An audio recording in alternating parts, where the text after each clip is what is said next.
Hello दोस्तों, स्वागत है आपका हमारे YouTube channel mission lecturer UK 2025 पर। तो दोस्तों, आज की क्लास में बात करेंगे उत्तराखंड जो प्रवक्ता स्क्रीनिंग का जो सिलेबस है उसके अंतर्गत उत्तराखंड का जो 30 नंबर का क्वेश्चन पेपर है दोस्तों, उसके अंतर्गत क्या इस प्रकार के क्वेश्चन आने वाले हैं, तो उन क्वेश्चंस पर हम चर्चा कर रहे हैं। और ये क्वेश्चंस दोस्तों आपके एग्ज़ाम में मोस्ट इंपॉर्टेंट रहेंगे, इसलिए बिना स्किप किए पूरी क्लास को ज़रूर वॉच कीजिएगा। और साथ ही चैनल पर नए हैं तो चैनल को सब्सक्राइब जरूर कर लीजिएगा दोस्तों। तो इस बिना देरी किए हुए आज की क्लास को स्टार्ट करते हैं दोस्तों। आज की क्लास का हमारा पहला क्वेश्चन है, कुमाऊं में गोरखा शासन कब स्थापित हुआ था। तो दोस्तों बताना है कि कुमाऊं में गोरखा शासन कब स्थापित हुआ था।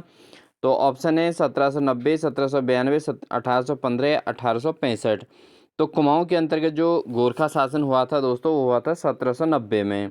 ठीक है, कब हुआ था दोस्तों? 1790 में कुमाऊं में गोरखा शासन स्थापित हुआ था। बढ़ते हैं दोस्तों अगले प्रश्न में। अगला प्रश्न है दोस्तों, कुमाऊं में गोरखों ने कब से कब तक शासन किया था। तो कुमाऊं में गोरखों के द्वारा कब से कब तक शासन हुआ था दोस्तों। तो कुमाऊं क्षेत्र में दोस्तों गोरखों ने 1790 से लेके 1815 तक शासन किया था दोस्तों। कब तक? 1790 से लेके 1815 तक, ठीक है, शासन किया था। तो इसका ऑप्शन नंबर बी सही हो जाएगा दोस्तों। इसको आप जरूर नोट कर लीजिएगा दोस्तों, बहुत इंपॉर्टेंट है। तो कुमाऊं में गोरखों ने शासन जो किया था वो 1790 से लेकर 1815 के बीच कुमाऊं पर शासन किया था। बढ़ते हैं दोस्तों अगले प्रश्न। अगला प्रश्न है दोस्तों, गोरखा मूलतः कहाँ के निवासी थे। तो दोस्तों ऑप्शन है नेपाल के, तिब्बत के, चीन के या इनमें से कोई नहीं। तो दोस्तों जो गोरखा शासक थे वो कहाँ के निवासी मूलतः? वो थे दोस्तों नेपाल के निवासी थे। कहाँ के निवासी थे? नेपाल के निवासी थे दोस्तों। जो गोरखा शासक थे वो नेपाल के निवासी थे। बढ़ते हैं दोस्तों अगले प्रश्न में, कुमाऊं पर गोरखा आक्रमण के समय नेपाल नरेश कौन थे। तो दोस्तों जब कुमाऊं पर गोरखों ने आक्रमण किया था तो उस समय जो नेपाल के नरेश थे वो कौन थे दोस्तों। ऑप्शन है रण बहादुर शाह, अमर सिंह थापा, महेंद्र चंद्र या जगजीत पांडे। तो दोस्तों जब कुमाऊं पर गोरखों ने आक्रमण किया था तो उस समय जो नेपाल का नरेश था वो थे रण बहादुर शाह। क्या नाम था दोस्तों? रण बहादुर शाह के समय में गोरखों ने कुमाऊं पर आक्रमण किया था। बढ़ते हैं दोस्तों अगले प्रश्न में, कुमाऊं का पहला सूबा यानी कि सूबेदार किसे नियुक्त किया गया था। तो दोस्तों कुमाऊं का जो पहला सूबा था जिसको सूबेदार भी कहते हैं, किसे नियुक्त किया गया था। ऑप्शन है जोगामल्ल शाह, अमर सिंह थापा, प्रद्युम्न शाह या हस्तीदल चौतरिया। तो दोस्तों जो कुमाऊं का पहला सूबा था उसे किसे नियुक्त किया गया था? वो किया गया था जोगामल्ल शाह को। ठीक है दोस्तों, जोगामल शाह को दोस्तों कुमाऊं का पहला सूबेदार यानी कि सूबा नियुक्त किया गया था। बढ़ते हैं दोस्तों अगले प्रश्न में। अगला क्वेश्चन नंबर 6 है हमारा, कुमाऊं में राज कर के अतिरिक्त सयानों व थोकदारों को दिया जाने वाला कर क्या कहलाता था।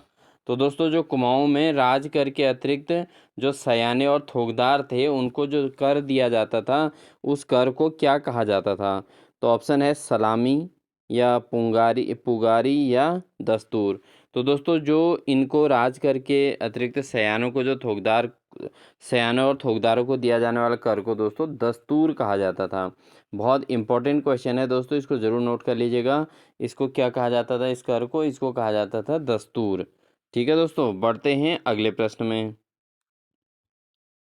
अगला क्वेश्चन है दोस्तों, गढ़वाल राज्य पर गोरखाओं ने शासन प्रथम आक्रमण कब किया था। तो दोस्तों जो पर जब आक्रमण किया गया था तो सबसे पहले गढ़वाल पर आक्रमण कब किया गया था। तो ऑप्शन है 1789, 1790, 1791, 1792। तो दोस्तों जो गढ़वाल पर गोरखाओं ने आक्रमण किया था वो सबसे पहले किया था 1791 में। कब किया था दोस्तों? 1791 में। ठीक है दोस्तों, बढ़ते हैं दोस्तों अगले प्रश्न में। तो अगला प्रश्न है, गढ़वाल के राजा व गोरखा शासन के मध्य किस वर्ष संधि हुई थी। तो दोस्तों जो गढ़वाल का राजा था और गोरखा शासक जो थे उनके बीच किस वर्ष संधि हुई थी। ऑप्शन है 1792, 93, 1815 या 1818। तो दोस्तों ये कब हुआ था दोस्तों? ये हुआ था 1792 में। 1792 में दोस्तों गढ़वाल के राजा व गोरखा शासन के मध्य जो है संधि हुई थी। कब हुई थी दोस्तों? 1792। इंपॉर्टेंट क्वेश्चन है दोस्तों, इसको नोटिस जरूर कर लीजिएगा। बढ़ते हैं दोस्तों अगले प्रश्न में। अगला प्रश्न है खुड़बुड़ा का युद्ध कब हुआ था। तो दोस्तों जो खुड़बुड़ा का युद्ध हुआ था वो कब हुआ था, 1798, 1800, 1804 या 1807 में। तो दोस्तों जो खुड़बुड़ा का युद्ध हुआ था वो होता 1804 में। खुड़बुड़ा का युद्ध कब हुआ था दोस्तों, 1804 में। बिल्कुल नोट कीजिएगा दोस्तों, 1804 में खुड़बुड़ा का युद्ध हुआ था। ये बहुत बार पूछा गया है। बढ़ते हैं दोस्तों अगले प्रश्न में। अगला प्रश्न है खुड़बुड़ा के युद्ध के समय गढ़वाल का शासक कौन था। तो दोस्तों जब खुड़बुड़ा का युद्ध हुआ था उस समय गढ़वाल का शासक कौन था। ऑप्शन है प्रद्युम्न शाह, सुदर्शन शाह, जोगामल्ल शाह या इनमें से कोई नहीं। तो दोस्तों खुड़बुड़ा का युद्ध जब हुआ था तो उस समय जो गढ़वाल का शासक था वो था प्रद्युम्न। ठीक है दोस्तों, कौन था, प्रद्युम्न शाह दोस्तों उस समय गढ़वाल का शासक था खुड़बुड़ा के युद्ध के समय। ठीक है दोस्तों। बढ़ते हैं दोस्तों अगले प्रश्न में। क्वेश्चन 11 है खुड़बुड़ा के युद्ध में किस गढ़वाल नरेश को वीर गति प्राप्त हुई थी। तो दोस्तों कौन सा गढ़वाल शासक था जिसको वीर गति प्राप्त हुई थी खुड़बुड़ा के युद्ध में। ऑप्शन है प्रद्युम्न शाह या सुदर्शन शाह या प्रीतम शाह या इनमें से कोई नहीं। तो दोस्तों खुड़बुड़ा का युद्ध जब हुआ था उस समय गढ़वाल नरेश जो वीर गति को प्राप्त हुआ था वो था प्रद्युम्न शाह। प्रद्युम्न शाह की मृत्यु हो गई थी दोस्तों खुड़बुड़ा के युद्ध में। ठीक है दोस्तों। अगला क्वेश्चन है दोस्तों टिहरी को किस शासक ने अपनी राजधानी बनाया था। तो दोस्तों कौन सा शासक ऐसा था जिसने टिहरी को अपना राजधानी बनाया था। प्रताप शाह, सुदर्शन शाह, कीर्ति शाह या मानवेंद्र शाह। तो दोस्तों जो टिहरी को अपना जो है टिहरी को किस शासक ने अपनी राजधानी बनाया था वो था दोस्तों सुदर्शन शाह। सुदर्शन शाह ने दोस्तों टिहरी को अपना राजधानी बनाया था। ठीक है दोस्तों, इंपॉर्टेंट क्वेश्चन है, जरूर नोट कर लीजिएगा। अगला क्वेश्चन है दोस्तों किसने सेनानायक अमर सिंह थापा को काली नदी से सतलुज पार के क्षेत्र तक का सर्वोच्च न्यायाधीश नियुक्त किया था। तो दोस्तों कौन सा ऐसा सेनानायक था जिसने अमर सिंह थापा को काली नदी से सतलुज पार के क्षेत्र तक का सर्वोच्च न्यायाधीश नियुक्त किया था। ऑप्शन है नेपाल नरेश रणबहादुर, गढ़वाल नरेश प्रद्युम्न शाह या कर्नल गार्डनर या इनमें से कोई नहीं। तो दोस्तों वो जो शासक था जिसने अमर सिंह थापा को काली नदी से सतलुज पार के क्षेत्र के सर्वोच्च न्यायाधीश नियुक्त किया था वो था नेपाल नरेश रण बहादुर ने। तो रण बहादुर ने दोस्तों जो है अमर सिंह थापा को जो है क्या किया था, सर्वोच्च न्यायाधीश नियुक्त कर दिया था। बढ़ते हैं दोस्तों अगले प्रश्न में। अगला प्रश्न है कुमाऊं तथा गढ़वाल के नेपाल दरबार के सर्वोच्च पदाधिकारी कौन थे। कुमाऊं और गढ़वाल के जो नेपाल दरबार के सर्वोच्च न्याय पदाधिकारी कौन थे दोस्तों। ऑप्शन है काजी बहादुर भंडारी, कर्नल गार्डनर, हेमचंद्र या अमर सिंह थापा। तो दोस्तों ये जो कुमाऊं और गढ़वाल क्षेत्र के जो नेपाल के दरबार के सर्वोच्च पदाधिकारी थे वो थे दोस्तों अमर सिंह थापा। ठीक है दोस्तों, तो अमर सिंह थापा को जो है बड़े पदों पर रखा गया था दोस्तों। अगला क्वेश्चन लेते हैं दोस्तों। अगला क्वेश्चन है निम्न में से कौन एक कला प्रेमी गोरखा सेनानायक था। तो दोस्तों कौन सा ऐसा सेनानायक था गोरखा जो कला प्रेमी था। ऑप्शन है अमर सिंह थापा, रणजोर सिंह थापा या हस्तीदल चौतरिया या काजी बहादुर भंडारी। तो दोस्तों जो कला प्रेमी जो सेनानायक था वो था रणजोर सिंह थापा। रणजोर सिंह थापा दोस्तों एक कला प्रेमी गोरखा शासक सेनानायक के रूप में जाना जाता है। बढ़ते हैं दोस्तों अगले प्रश्न में। अगला प्रश्न है प्रसिद्ध चित्रकार व कवि मौलाराम किसके संरक्षण में थे। तो दोस्तों जो चित्रकार और कवि हैं मौलाराम वो किसके संरक्षण में थे। अमर सिंह थापा, रणजोर सिंह थापा, भैरव थापा या काजोन जरूल जो है इसके संरक्षण में थे क्या। तो ऑप्शन है दोस्तों आपका बी ऑप्शन इसका सही है, रणजोर सिंह थापा। तो प्रसिद्ध चित्रकार जो और कवि मौलाराम जो थे दोस्तों वो रणजोर सिंह थापा के संरक्षण में थे। बढ़ते हैं दोस्तों अगले प्रश्न में। अगला प्रश्न है कवि मौलाराम ने रणजोर सिंह थापा को किस उपाधि से विभूषित किया था। तो दोस्तों जो कवि मौलाराम थे वो जो है उन्होंने रणजोर सिंह थापा को एक उपाधि दी थी। तो किस उपाधि से विभूषित किया था। ऑप्शन है दानवीर कर्ण, राजरत्न या राजाधिराज या दीन पनाह। तो दोस्तों किस उपाधि से विभूषित किया था, वो किया था दोस्तों दानवीर कर्ण के नाम से। ठीक है, तो मौलाराम ने जो है रणजोर सिंह थापा को दानवीर कर्ण की उपाधि दी थी। तो पेपर में आ सकता है दानवीर कर्ण की उपाधि किस कवि ने दी थी, तो मौलाराम ने दी थी। और किसे दी थी, ये दी थी दोस्तों रणजोर सिंह थापा को दानवीर कर्ण के नाम से जाना जाने लग गया। अगला प्रश्न है दोस्तों, किस गोरखा सेनानायक के समय हरिद्वार की हर की पौड़ी में दासों की बिक्री होती थी? तो दोस्तों ये बहुत इंपॉर्टेंट क्वेश्चन है कि किस गोरखा सेनानायक का टाइम था दोस्तों जब हरिद्वार के हर की पौड़ी में दासों की बिक्री होती थी। ऑप्शन है अमर सिंह थापा, हस्तीदल चौतरिया, रणवीर सिंह या भैरव थापा। तो दोस्तों कौन सा गोरखा शासक था ऐसा? तो ये था दोस्तों हस्तीदल चौतरिया। तो हस्तीदल चौतरिया के शासनकाल में दोस्तों हरिद्वार की हर की पौड़ी में दासों की बिक्री की जाती थी। बढ़ते हैं दोस्तों अगले प्रश्न में। अगला प्रश्न है, निम्न में से कौन गोरखा सेना नायक अत्यंत क्रूर व अत्याचारी प्रशासक था? तो दोस्तों जो गोरखा सेना नायकों के द्वारा काफ़ी अत्याचार किए गए थे, तो उनमें से सबसे क्रूर सेना नायक कौन था? ऑप्शन है रणजोर सिंह थापा, हस्तीदल चौतरिया, भैरव थापा या काजी बहादुर भंडारी। तो दोस्तों सबसे क्रूर जो अत्याचारी प्रशासक था वो था आपका भैरव थापा। तो ऑप्शन नंबर सी इसका सही आंसर है। भैरव थापा दोस्तों गोरखा सेना नायक, ये भैरव थापा जो है अत्यंत क्रूर और अत्याचारी प्रशासक रहा था दोस्तों। अगला क्वेश्चन है दोस्तों, निम्न में से किस गोरखा सेना नायक ने उर्वरता के आधार पर भूमि कर निर्धारित किया था? तो दोस्तों एक गोरखा सेना नायक जिसने भूमि की उर्वरता के आधार पर उससे कर लेने की बात कही थी। ऑप्शन है हस्तीदल चौतरिया, भैरव थापा, काजी बहादुर भंडारी या उपरोक्त में से कोई नहीं। तो दोस्तों जो ये कार्य किया था ये किया था भूमि की उर्वरता के आधार पर कर लेने की बात कही थी, वो कही थी काजी बहादुर भंडारी ने। ठीक है दोस्तों, काजी बहादुर भंडारी जो गोरखा सेना नायक था उसने जो है उर्वरता के आधार पर भूमि कर जो है निर्धारित किया था। बढ़ते हैं दोस्तों अगले प्रश्न में। गोरखा शासन के समय शुभ अवसरों व शादी के समय लिए जाने वाले कर का क्या नाम था? तो दोस्तों जब गोरखों के शासनकाल में जब शुभ अवसर या कोई शादी का कार्यक्रम होता था तो उस समय जो कर लिया जाता था उस कर को क्या कहते थे? तो ऑप्शन है गारी, टीका भेंट, सलामी या इनमें से कोई नहीं। तो दोस्तों इसका जो शादी के अवसरों पर जो लिया जाने वाला था वो था टीका भेंट। ये गोरखा शासकों के द्वारा लगाया गया एक कर था जिसको टीका भेंट कहकर जो है शादी के अवसरों पर दिया जाता था। बढ़ते हैं दोस्तों अगले प्रश्न में। अगला प्रश्न है, गोरखा काल में लोगों को सेवा के बदले दी जाने वाली भूमि को क्या कहा जाता था? तो दोस्तों जब गोरखाओं का शासन था उस समय लोगों को जो सेवा के बदले दी जाने वाली जो भूमि थी उसे क्या कहा जाता था? ऑप्शन है मानाचौल, विष्णुप्रित या सीता या इनमें से कोई नहीं।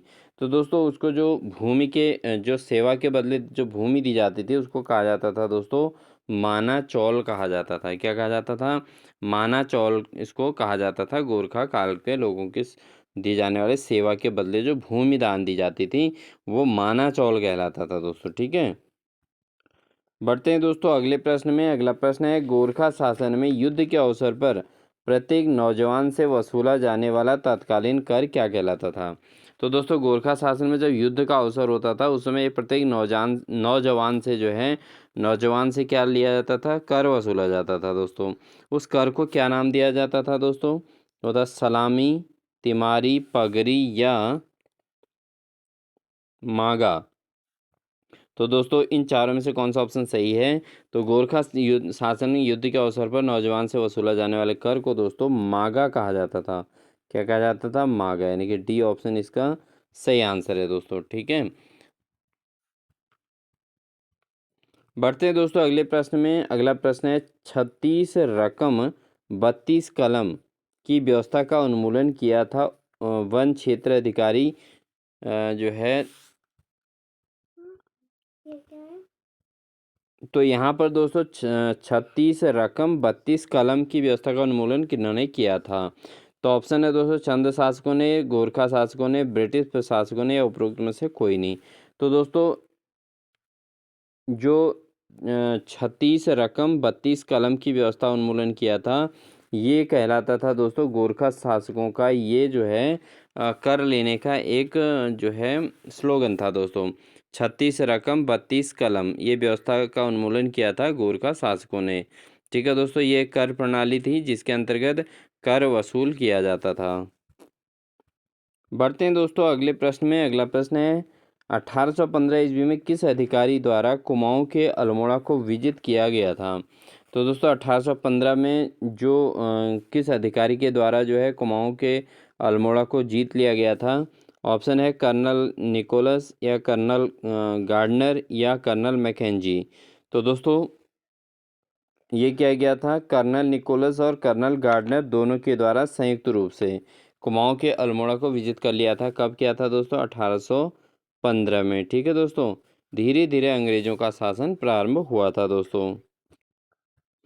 बढ़ते हैं दोस्तों अगले प्रश्न में। अगला प्रश्न है 1815 में, यहाँ पर क्वेश्चन होगा दोस्तों 1815 में नेपाली गोरखा शासक से हुई संधि के अंतर्गत कुमाऊं की सत्ता अंग्रेजों को सौंप दी गई। तो किसके द्वारा सौंपी गई थी दोस्तों?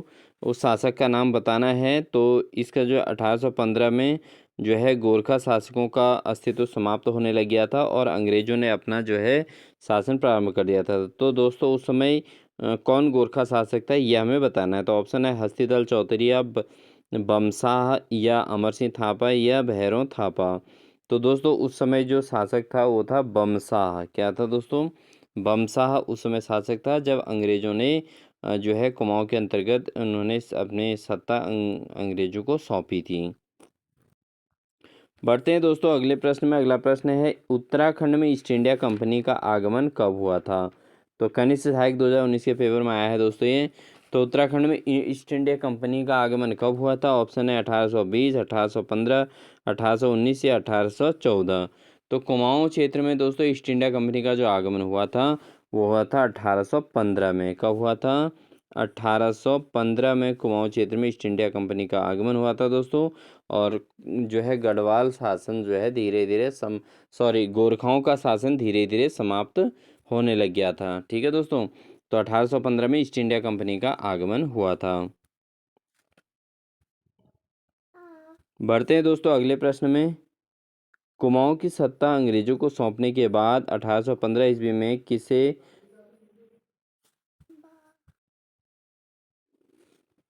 कुमाऊं का प्रथम कमिश्नर नियुक्त किया गया था?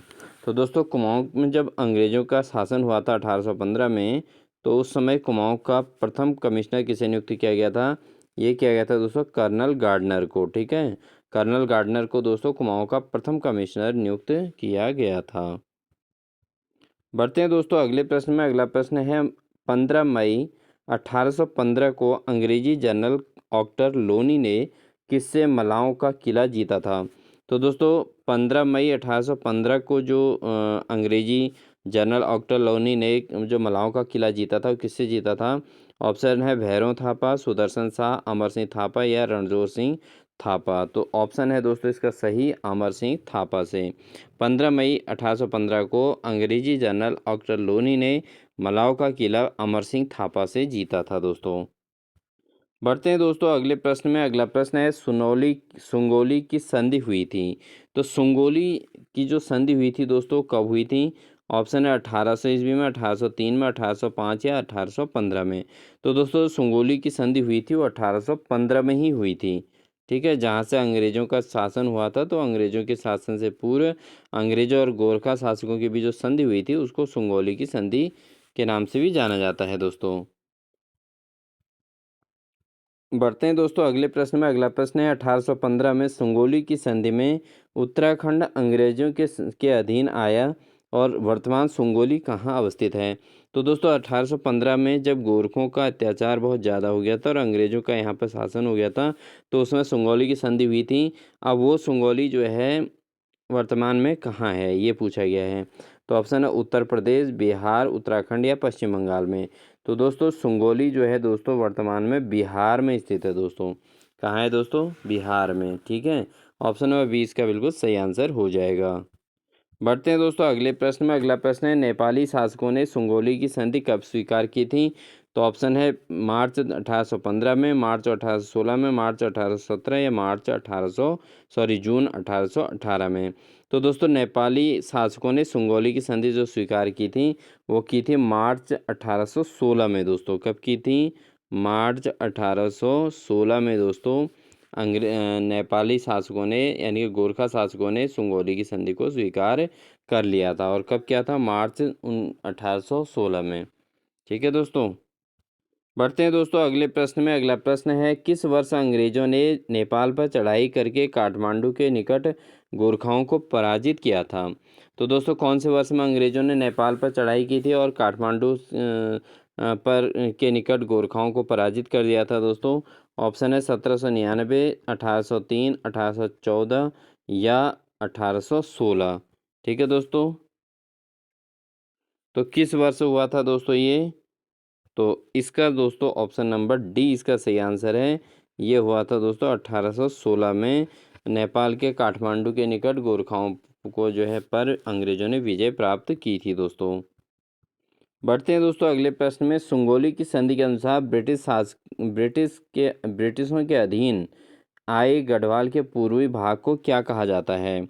तो दोस्तों जो ब्रिटिशों के अधीन जो है जो गढ़वाल का पूर्वी भाग आया था उसको क्या कहा गया है? टिहरी गढ़वाल, पौड़ी गढ़वाल, मध्य गढ़वाल या उपरोक्त में से कोई नहीं। तो दोस्तों जो सुगौली की संधि के अनुसार ब्रिटिशों के अधीन जो गढ़वाल का पूर्वी भाग आया था उसको कहा जाता है पौड़ी गढ़वाल। दोस्तों क्या कहा जाता है? पौड़ी गढ़वाल। तो दोस्तों ये थी हमारी आज की मोस्ट इम्पोर्टेंट क्वेश्चंस जो हमने 35 क्वेश्चंस यहाँ पर डिस्कशन किए हैं दोस्तों।